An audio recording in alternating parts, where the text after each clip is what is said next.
दोस्तों वीडियो शुरू करने से पहले अगर आप हमारे चैनल पर नए आए हैं तो चैनल को सब्सक्राइब जरूर कर लें और पास में बेल वाले आइकन को भी जरूर दबा लें ताकि हमारे आने वाली वीडियो की नोटिफिकेशन आपको मिलती रहे। नमस्कार दोस्तों, ग्रीन टर्न यूट्यूब चैनल में आप सभी का स्वागत है।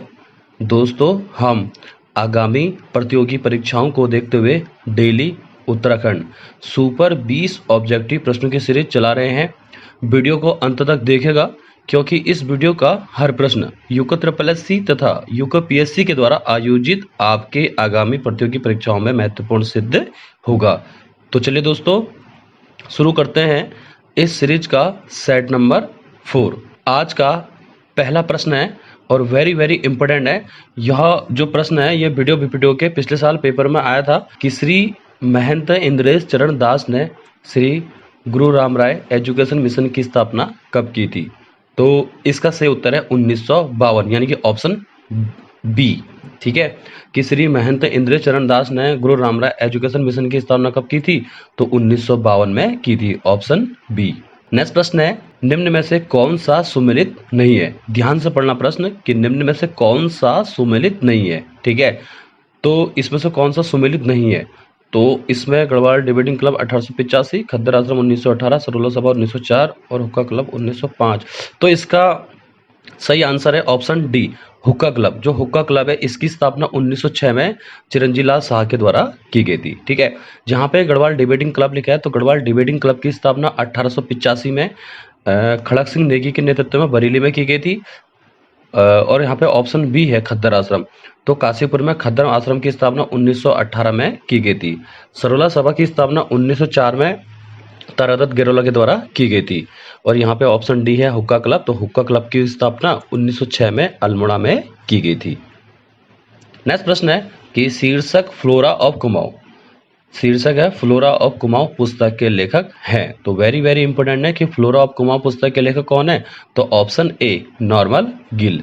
ग्रीन टर्न पत्रिका का नया अंक प्रकाशित हो चुका है। यह आपके नजदीकी बुक स्टोर पर उपलब्ध है। आप अपने नजदीकी बुक स्टोर पर जाकर के इस पत्रिका को खरीद सकते हैं। नेक्स्ट प्रश्न है, टिहरी के ऐतिहासिक घंटाघर का निर्माण कब किया गया था।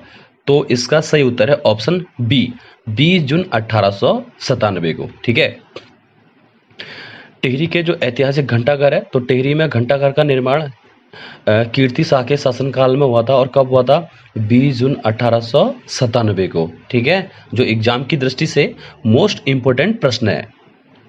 नेक्स्ट प्रश्न है, मोलिंगला दर्रा किन दो स्थानों को जोड़ता है। तो इसका सही उत्तर है ऑप्शन सी, उत्तरकाशी तथा तिब्बत को स्पर्श करता है मोलिंगला दर्रा। अब मैं आपको बताऊंगा कि उत्तरकाशी और तिब्बत को जो जोड़ने वाले दर्रे हैं उसको आपको कैसे याद करना है। ठीक है, उनके पीछे जैसे ला वगैरह आता है। जैसे उत्तराखंड का सर्वाधिक ऊंचाई पर स्थित दर्रा कौन सा है, थांगला दर्रा है, जो उत्तरकाशी और तिब्बत को स्पर्श करता है। उसके बाद आएगा तुम्हारा थांगला के बाद आएगा मुलिंगला, जो उत्तरकाशी तिब्बत को स्पर्श करता है। फिर सांगचोकला आएगा जो उत्तरकाशी और तिब्बत को स्पर्श करता है। फिर नेलांग आएगा जो उत्तरकाशी और तिब्बत को स्पर्श करता है। ठीक है, दर्रों से एक न एक प्रश्न जरूर आते हैं। ठीक है, तो भोटिया जनजाति में दर्रों को ला और धुरा भी कहते हैं। मैं आपको बताऊं कि भोटिया जनजाति में दर्रों को ला और धुरा भी कहते हैं। ठीक है, नेक्स्ट प्रश्न है, चक्रचाल पुस्तक के लेखक हैं। तो वेरी इंपॉर्टेंट है कि चक्रचाल पुस्तक के लेखक हैं। तो इसका सही उत्तर है ऑप्शन बी, यानी कि अबोध बंधु बहुगुणा की। ठीक है, अब मैं आपको अबोध बंधु बहुगुणा के बारे में आपको बताता हूँ कि कौन कौन सी इनकी वेरी इंपॉर्टेंट प्रश्न है। जैसे सबसे ज्यादा पूछता है भूमियाल और चक्रचाल। भूमियाल और चक्रचाल पुस्तक किसकी है, तो अबोध बंधु बहुगुणा की है। इसमें ए ऑप्शन दिया है पार्थ सारथी डबराल। तो पार्थ सारथी डबराल की कौन कौन सी पुस्तक है इंपोर्टेंट, रेत की छाया, देवप्रयाग स्मारिका, ये इनकी महत्वपूर्ण पुस्तक है। फिर यहाँ पे सी ऑप्शन दिया है आदित्यराम दूधपुड़ी। तो आदित्यराम दूधपुड़ी की पुस्तक जो है, जो आयोग ने पूछी थी सर्वाधिक, वह है आपकी गढ़ नीति शतक, गढ़वाल भूगोल और गढ़ कुमार संभव, और है आपकी गढ़ मनुस्मृति।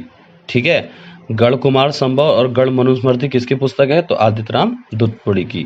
डी ऑप्शन दिया है डॉक्टर रणबीर सिंह चौहान। तो डॉक्टर रणबीर सिंह चौहान की जो पुस्तक है महत्वपूर्ण वो कौन कौन सी है, तिलु रतौली, चौरास धुयाल, गढ़वाल के गढ़ों का इतिहास और उत्तराखंड के वीरभड़। तिलु रतौली है, चौरांश धुयाले, गढ़वाल के गढ़ों का इतिहास और उत्तराखंड के वीरभड़। ये किसकी पुस्तक है? डॉक्टर रणबीर सिंह चौहान की। नेक्स्ट प्रश्न है कि प्रजा बंधु नामक समाचार पत्र के प्रकाशन का श्रेय जाता है, तो इसका सही उत्तर है ऑप्शन ए, जयदत्त वेला। देखा होगा आपने, आयोग पत्रकारिता से संबंधित एक या दो प्रश्न हर पेपर में जरूर बनाता है, ठीक है। तो प्रजा बंधु नामक समाचार पत्र का प्रकाशन किसके द्वारा किया गया था? तो ऑप्शन ए, जयदत्त वेला के द्वारा। नेक्स्ट प्रश्न है कि खड़ दीपक पूजा के लिए कमलेश्वर मंदिर अवस्थित है, तो ऐसा कौन सा मंदिर है? ऐसा कौन सा, जैसे पूछा है प्रश्न कि कमलेश्वर मंदिर किसके लिए प्रसिद्ध है, तो खड़ दीपक पूजा के लिए प्रसिद्ध है। मगर प्रश्न ये पूछा गया कि कमलेश्वर मंदिर कहाँ स्थित है, तो इसका सही उत्तर है ऑप्शन बी, यानी कि श्रीनगर में, ठीक है। तो श्रीनगर में कमलेश्वर मंदिर स्थित है, जो खड़ दीपक पूजा के लिए प्रसिद्ध है। तो एग्जाम की दृष्टि से मोस्ट इंपोर्टेंट प्रश्न है। नेक्स्ट प्रश्न है, और यूकतपल ने अपने प्रीवियस प्रश्न में पूछा था कि कुमाऊं के प्रथम गोरखा प्रशासक कौन नियुक्त हुआ था, तो कुमाऊं का प्रथम गोरखा प्रशासक कौन था? तो इसका सही उत्तर है ऑप्शन डी, यानी कि जोगा मल्ला साहा। नेक्स्ट प्रश्न है, ध्यान से पढ़ना प्रश्न को। पूछा है कि निम्न में से कौन सा सुमेलित नहीं है, तो इसका सही उत्तर है ऑप्शन सी, तृतीय भूमि बंदोबस्त 1872। जो तृतीय भूमि बंदोबस्त हुआ था वो 1873 में राजा प्रताप शाह के द्वारा किया गया था। अब मैं आपको टिहरी रियासत में जितने भूमि बंदोबस्त हुए थे तो उनके बारे में बताता हूँ, बिल्कुल सीरियल वाइज, ठीक है। तो टिहरी रियासत की स्थापना कब की गई थी? 28 दिसंबर 1815 को राजा सुदर्शन शाह के द्वारा की गई थी, ठीक है। तो टिहरी रियासत में प्रथम भूमि बंदोबस्त राजा सुदर्शन शाह ने 1823 में किया था। उसके बाद द्वितीय भूमि बंदोबस्त 1860 में राजा भवानी शाह ने किया था। तृतीय भूमि बंदोबस्त राजा प्रताप शाह ने 1873 में किया था। चतुर्थ भूमि बंदोबस्त राजा कीर्ति शाह ने 1903 में किया था। पांचवा भूमि बंदोबस्त राजा नरेंद्र शाह ने 1924 में किया था। तो टिहरी रियासत में 5 भूमि बंदोबस्त हुए थे। मानवेंद्र शाह ने कोई भी भूमि बंदोबस्त नहीं किया था, ठीक है।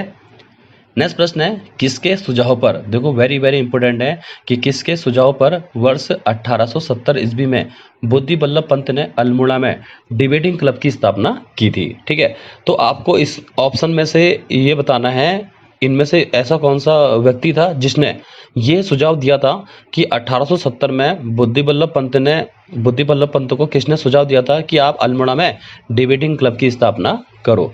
तो इसका सही उत्तर है ऑप्शन बी, यानी कि विलियम म्यूर के द्वारा, ऑप्शन बी, ठीक है। तो विलियम म्यूर ने वर्ष 1870 में बुद्धि बल्लभ पंत को सुझाव दिया था और ये कहा था कि आप अल्मोड़ा में डिबेटिंग क्लब की स्थापना करो, ठीक है। यहाँ पे दो तरीके के प्रश्न हैं। अगर आयोग पूछेगा आपसे कि अल्मोड़ा डिबेटिंग क्लब की स्थापना कब होती है, तो 1870 में होती है, और सुझाव किसने था? विलियम म्यूर ने दिया था। और किसके द्वारा किया गया था? तो बुद्धि बल्लभ पंत के द्वारा किया गया था। एक प्रश्न ये बन सकता है कि गढ़वाल डिबेटिंग क्लब की स्थापना कब होती है, तो गढ़वाल डिबेटिंग क्लब की स्थापना 1885 में बरेली में की गई थी खड़क सिंह नेगी के द्वारा। नेक्स्ट प्रश्न है, प्रसिद्ध समाज सेविका गंगोत्री गबरियाल का संबंध है, तो गंगोत्री गबरियाल जो है किस जनपद की? ऑप्शन सी, पिथौरागढ़ जनपद की। गंगोत्री गबरियाल के बारे में आपको बता दूं कि आयोग पूछ सकता है कि गंगोत्री गबरियाल किस जनपद की, तो पिथौरागढ़ जनपद की है। इनका संबंध किससे है? तो समाज सेविका है, ठीक है। इनकी एक महत्वपूर्ण पुस्तक है जिसका नाम है यादें, ठीक है। जैसे एक पूछता है वो जसुली दताल, तो जसुली दताल भी पिथौरागढ़ जनपद की है। तो जसुली दताल ने अपनी जो सारी संपत्ति थी वो कमिश्नर हैनी रेमजे को दान के रूप में दी थी, ठीक है। तो जसुली दताल भी पिथौरागढ़ जनपद की है और जसुली दताल का संबंध किससे? समाज सेविका से। नेक्स्ट प्रश्न है कि किस कमिश्नर के कार्यकाल में हवलबाग अल्मोड़ा में मेजर कार्बेट के द्वारा चाय का बगीचा लगवाया गया था, तो इसका सही उत्तर है option C, George Thomas Lushington. तो जॉर्ज टॉमस लुसिंगटन के कार्यकाल में आपको बता दूं कि कार्यकाल इनका 1838 से 1848 के बीच में था। इनके कार्यकाल में मेजर कार्बेट ने हवलबाग अल्मोड़ा में चाय का बगीचा 1841 में स्थापित किया था।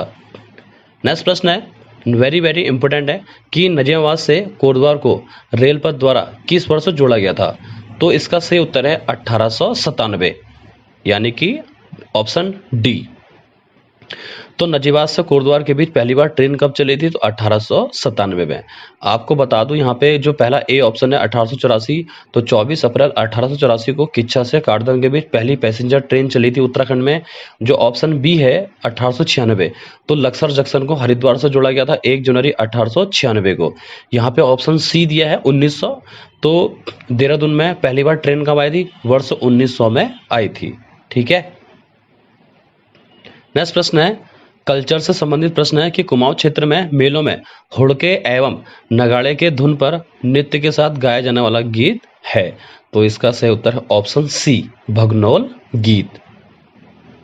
नेक्स्ट प्रश्न है, दसोली ग्राम स्वराज मंडल की स्थापना चंडी प्रसाद भट्ट के द्वारा कब की गई थी?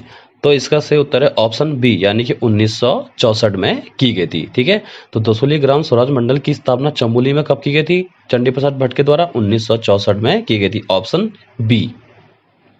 नेक्स्ट प्रश्न है और वेरी वेरी इंपॉर्टेंट है कि पौड़ी गढ़वाल में मैल्कम हैली की सभा का विरोध जयानंद भारती ने कब किया था? तो इसका सही उत्तर है ऑप्शन सी, यानी कि 6 सितंबर 1932 को। नेक्स्ट प्रश्न है, सीता गोसाई को अर्जुन पुरस्कार से किस वर्ष सम्मानित किया गया था? तो इसका सही उत्तर है ऑप्शन बी, यानी कि 2002 में। तो सीता गोसाई को अर्जुन पुरस्कार किस वर्ष दिया गया था? तो यानी कि वर्ष 2002 में दिया गया था, ऑप्शन बी। नेक्स्ट प्रश्न है और वेरी वेरी इंपॉर्टेंट है, आयोग पूछ सकता है इस टाइप के प्रश्न क्योंकि यह चर्चित में है कि रानीखेत में किस वर्ष कोऑपरेटिव ड्रग फैक्ट्री की स्थापना किस वर्ष की गई थी? तो इसका सही उत्तर है ऑप्शन बी, यानी कि 1953 में। ठीक है, तो रानीखेत जो है आपका अल्मोड़ा जनपद के अंतर्गत आता है। रानीखेत जो है गगास नदी के तट पर स्थित है। रानीखेत में कोऑपरेटिव ड्रग्स फैक्ट्री की स्थापना 1953 में की गई थी, ऑप्शन बी। नेक्स्ट प्रश्न है और आज का अंतिम प्रश्न है।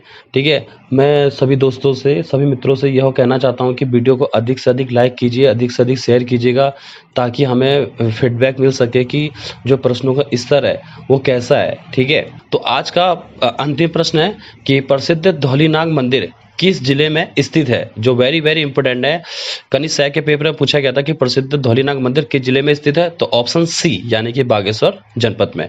अब मैं आपको बागेश्वर जनपद में कौन कौन से मंदिर हैं वो आपको 2 मिनट में याद रहेंगे कि बागेश्वर जनपद में जो प्रसिद्ध मंदिर है, जैसे धौलीनाग मंदिर है, वेड़ी माधव मंदिर है, कत्यूरों की जो कुल देवी है कोट भ्रामरी का भी मंदिर है, यहाँ पे वैजनाथ मंदिर है।